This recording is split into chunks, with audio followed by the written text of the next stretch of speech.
Bonsoir, chers frères et sœurs. Nous sommes ici pour continuer notre étude du livre de Daniel. Mais d'abord, je vous invite à prier. Seigneur Dieu, nous sommes reconnaissants pour ce temps où nous pouvons réfléchir sur la Sainte Écriture. Aide-nous à comprendre ta parole et à l'appliquer à notre vie. Au nom de Jésus. Amen. Jusqu'à présent, nous avons présenté un aperçu des 70 semaines. Le message est spécifique au peuple d'Israël.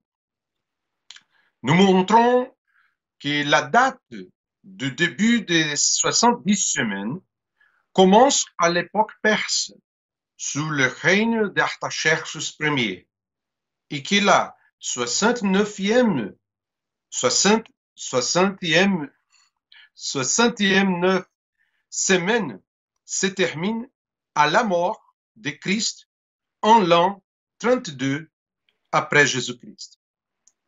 La semaine dernière, j'ai présenté plusieurs tableaux avec des dates pour que nous puissions nous faire une idée.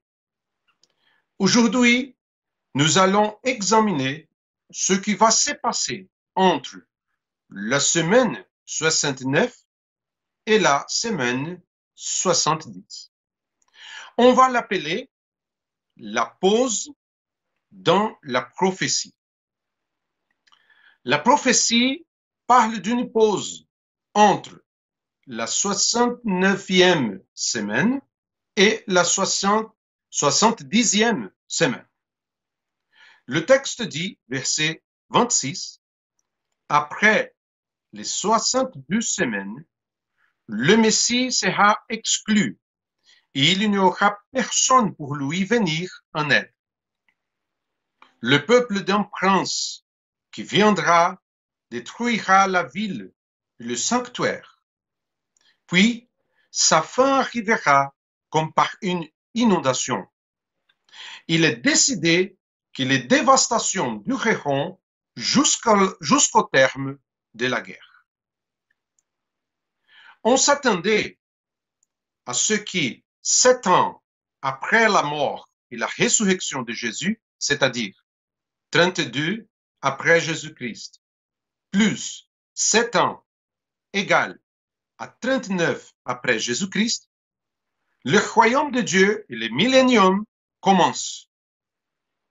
Mais ce n'est pas ce qui s'est passé. Et c'est là qu'interviennent de nombreuses théories et idées pour encadrer la prophétie. Certains chercheurs affirment que ce prince et la destruction de Jérusalem se sont produits dans le cadre de l'action militaire commandée par le général romain Titus en l'an 70. D'autres disent que la prophétie s'accomplit à l'époque d'Antiochus IV Épiphane, mais les problèmes avec ces interprétations est que dans le cas d'Antioche, par exemple, il n'est pas détruit la ville ou le temple.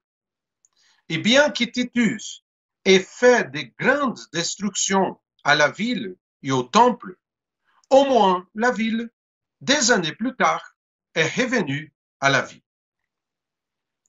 Ce que nous pouvons voir, c'est que la dernière période de 70 semaines a été reportée et ne s'accomplira pas avant la fin des temps. Que nous dit le texte? Le peuple d'un prince qui viendra. Le prince est dans le futur, mais le peuple de ce prince existe déjà. Les Romains ont attaqué Jérusalem de manière écrasante. Et en l'an 70 après Jésus-Christ, ils ont détruit le temple et la ville. La prophétie poursuit en affirmant que la guerre s'abattra sur Israël, puis sa fin arrivera comme par une inondation. Il est décidé que les dévastations dureront jusqu'au terme de la guerre, dit le verset 26. En d'autres termes, le peuple d'Israël souffrira fréquemment des guerres et des destructions. Cela s'est réalisé pendant des siècles et nous allons souligner les plus importants ici. Par exemple, 70 après Jésus-Christ, la destruction de Jérusalem.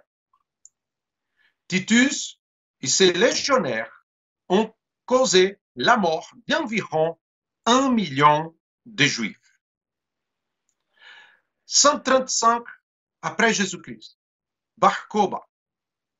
Après une révolte au cours de laquelle Simon ben Kozeva ou Simon Bar Koziba, un jeune commandant juif, a été proclamé par un rabbin comme étant le Messie en 132 après Jésus-Christ. Et les Romains, commandés par Hadrien, ont de nouveau détruit Jérusalem et a fait plus d'un demi-million de victimes. 324 après Jésus-Christ, début de la domination byzantine sur Israël et sur la ville de Jérusalem. La mère de Constantin Ier, Hélène, se rend à Jérusalem pour trouver les lieux saints. Elle a construit plusieurs églises chrétiennes et interdit aux Juifs d'entrer à Jérusalem. Et cet ordre perdure jusqu'au 7e siècle. 638, le califat islamique a conquis Jérusalem et la déclare troisième ville islamique la plus importante après la Mecque et Médine. Avec la conquête islamique, les Juifs ont été autorisés à retourner à Jérusalem. 1099, la première croisade conquiert Jérusalem après des années de guerre. Les croisés ont massacré Juifs et musulmans. De nombreux Juifs ont été vendus comme esclaves en Europe et d'autres ont fui en Égypte. 1260, les Mamelouks sont venus dominer Jérusalem, imposant un lourd tribut annuel aux Juifs de la ville. Ils ont également détruit les temples chrétiens sur les monts Sion. 1517, la ville de Jérusalem tombe aux mains des Turcs ottomans qui la contrôlent jusqu'en 1917, date à laquelle les Britanniques l'occupent et établissent le mandat britannique qui dure jusqu'en 1948. Cette liste est courte puisqu'elle n'inclut pas, par exemple, les massacres en Europe, les interdictions de la religion et du mode de vie des Juifs, et bien d'autres aspects. En 1947, un plan de partage de la Palestine a été élaboré par l'ONU. Ce plan consistait en la partition de la partie occidentale du territoire en deux États, l'un juif et l'autre arabe. Les zones de Jérusalem et de Bethléem restant sous contrôle international. 53% du territoire serait attribué à 700 000 juifs et 47% à 1,4 million d'Arabes, dont 900 000 ont immigré au début du XXe siècle et 500 000 y ont vécu.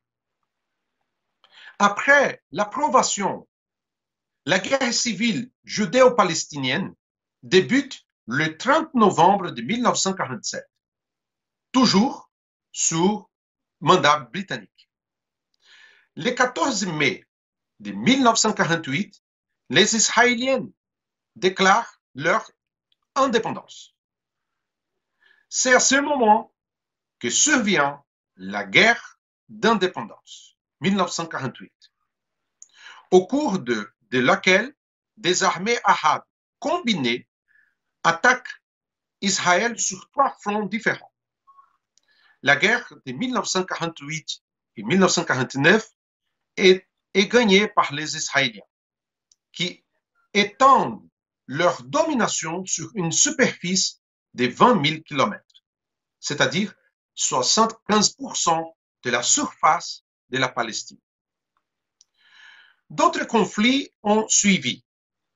1956, le deuxième conflit a lieu lorsque Gamal Abdel Nasser, alors président de l'Égypte, ferme le canal de Suez et le port israélien d'Eilat sera bloqué, ainsi que l'accès à la mer Rouge. Les troupes israéliennes ont envahi la péninsule du Sinaï et ont pris le dessus sur les forces égyptiennes. La guerre des 6 jours, 1967, il s'agit d'un conflit armé qui opposait Israël à un front des pays arabes, Égypte, Jordanie et Syrie, soutenus par l'Irak, le Koweït, l'Arabie saoudite, l'Algérie, le Soudan. Et l'armée de l'air israélienne a lancé une attaque préventive et massive contre l'armée de l'air égyptienne qui menaçait d'attaquer Israël. Israël, encore, gagnait la bataille. C'est en 1967 qu'Israël a conquis la totalité de la Cisjordanie, y compris Jérusalem-Est et les hauteurs du Golan. 1973, la guerre du Yom Kippour a lieu du 6 au 26 octobre dans le cadre d'une coalition formée par l'Égypte et la Syrie contre Israël. Le jour de la fête du Yom Kippour, les armées égyptiennes et syriennes ont franchi les lignes de cessez-le-feu dans le Sinaï et sur les hauteurs du Golan, dans une attaque surprise, tout comme Israël l'a fait lors de la guerre des 6 jours. On estime que dans tous les conflits, depuis la destruction de Jérusalem, 70 après Jésus-Christ, jusqu'à aujourd'hui, environ 13 millions de Juifs sont morts. Nous pouvons dire que cette pause de presque 20 siècles est quelque chose d'intéressant. L'annonce prophétique de ce report est faite par Osée, pour le prophète Osée. Osée chapitre 3, versets 4 et 5 dit comme ça. En effet, les Israélites resteront longtemps sans roi, sans chef, sans sacrifice, sans statut, sans éphod et sans téraphim. Après cela, les Israélites reviendront. Ils rechercheront l'Éternel, leur Dieu, et David, le roi. Et ils retourneront en tremblant vers l'Éternel et vers sa bienveillance dans l'avenir. Nous voyons clairement la restauration physique d'Israël après une longue période sans roi, sans prince et sans culte du temple. Jésus, le vrai roi, avait quitté Israël. L'Empire romain a détruit le temple. Et dans le texte, Osée dit, les Israélites resteront longtemps. Mais vous voyez, ce ne sera pas toujours sans gouvernement, ni culte, du temple. Et en regardant les faits, on se rend compte qu'Israël est retourné dans sa patrie et que depuis 1948, il a son propre gouvernement. Les mots hébreux pour prince, sar, signifie ministre, ce qui est le titre de dirigeant politique. Nous pouvons dire que, de cette façon, les longtemps ont pris fin. Cela ouvre une perspective pour la construction du nouveau temple à Jérusalem. En ce cas, en ce sens, les descendants de la tribu de Lévi sont déjà préparés au sacerdoce et en octobre de 2004, le Sanhédrin a été réactivé par un groupe de rabbins orthodoxes lors d'une cérémonie à Tibériade.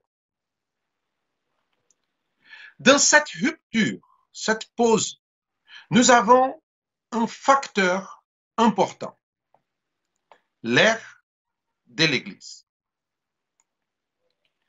Daniel ne savait pas ce qui était l'Église. Le seul témoignage que nous trouvons dans l'Ancien Testament est que les païens seraient également atteints et serviraient ainsi le Dieu d'Israël. Il est intéressant de noter que bien qu'il soit mentionné que les païens viendront au Dieu d'Israël, il n'y a aucune prophétie concernant l'Église. C'est pourquoi l'Église de Christ est décrite comme un mystère. Éphésiens chapitre 3, versets 1 à 6, Paul dit, « Moi, Paul, je suis le prisonnier de Jésus-Christ pour vous, les non-juifs. Si du moins vous avez appris comment je fais part de la grâce de Dieu qui m'a été confiée pour vous, c'est par révélation qui m'a fait connaître ce mystère tel que je l'ai déjà décrit en quelques mots. En les lisant, vous pouvez vous rendre compte de la compréhension que j'ai du mystère de Christ. Il n'y a pas été porté à la connaissance des hommes de générations passées comme il a maintenant été révélé par l'Esprit à ses saints apôtres et prophètes. Ce mystère, c'est que les non-juifs sont co-héritiers des juifs, qu'ils forment un corps avec eux et participent à la même promesse de Dieu en Jésus-Christ par l'Évangile. Paul utilise le terme mystère plus de 20 fois avec plusieurs significations différentes. Il est souvent associé au commencement et au pourquoi de l'union des croyants juifs et païens en une nouvelle communauté, l'Église. Et dans ce cas précis, le mystère impliquait un endurcissement partiel d'Israël pour permettre aux païens d'être inclus dans le peuple de Dieu. Cet entrée des non-juifs fonctionnera comme un mécanisme permettant aux juifs d'accepter Jésus comme le Messie de la prophétie. Et vous pouvez noter Romains chapitre 11, versets 25 à 32.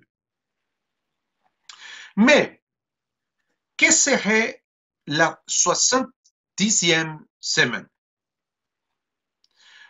L'indicateur de la dernière semaine se produira avec l'apparition du futur prince. Il imposera une alliance d'une semaine à beaucoup, et au milieu de la semaine, il fera cesser le sacrifice et l'offrande.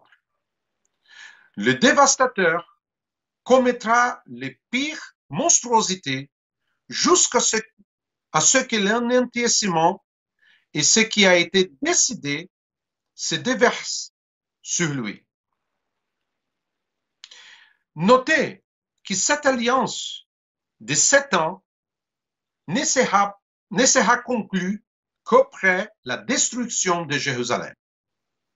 Cela montre que les 70 semaines n'ont pu avoir lieu ni à l'époque des Maccabées, ni après la guerre judéo-romaine. Pourquoi? Pour les raisons suivantes. Antiochus IV Épiphane est entré en Jérusalem en 167 avant Jésus-Christ. Il interdisant la circoncision et le respect du sabbat. Mais il a fait quelque chose de pire.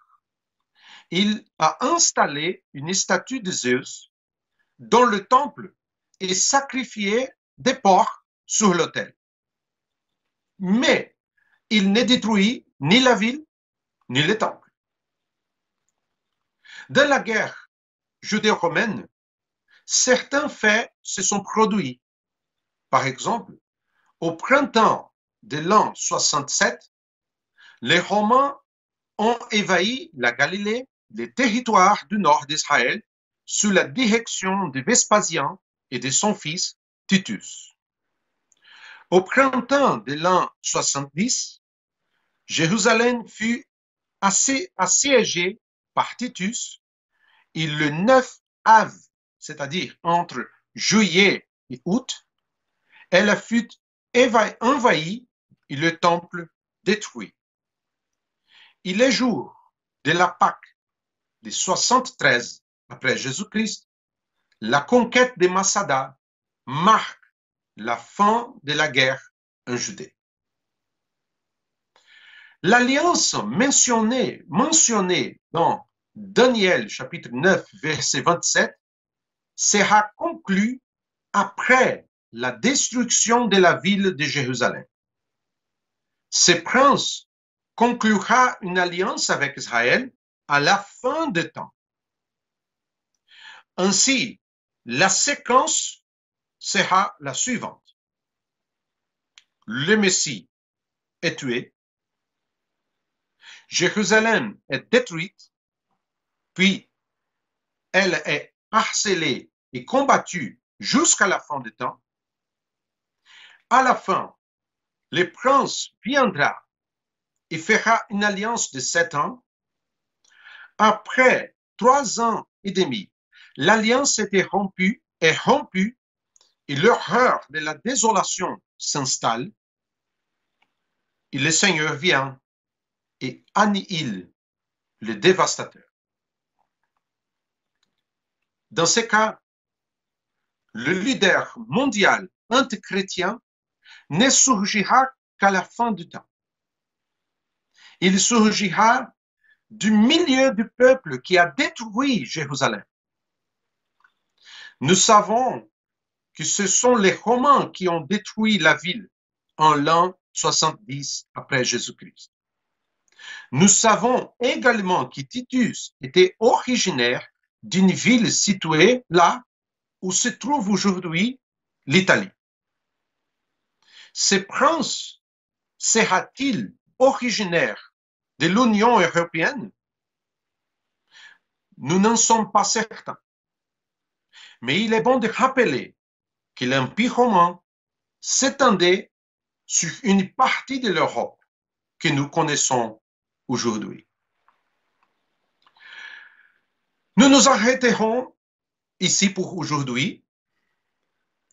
Ce que nous pouvons constater, c'est que la dernière semaine n'est pas encore commencée. Nous devons faire attention aux signes. Cela signifie-t-il que nous devons être inquiets? Non. Dieu est souverain et s'occupe de tous les détails. L'Église existe comme ce mystère de Dieu dans le monde et Israël fait partie du plan de Dieu. La semaine prochaine, nous continuerons à examiner le contexte de cette dernière période de l'histoire.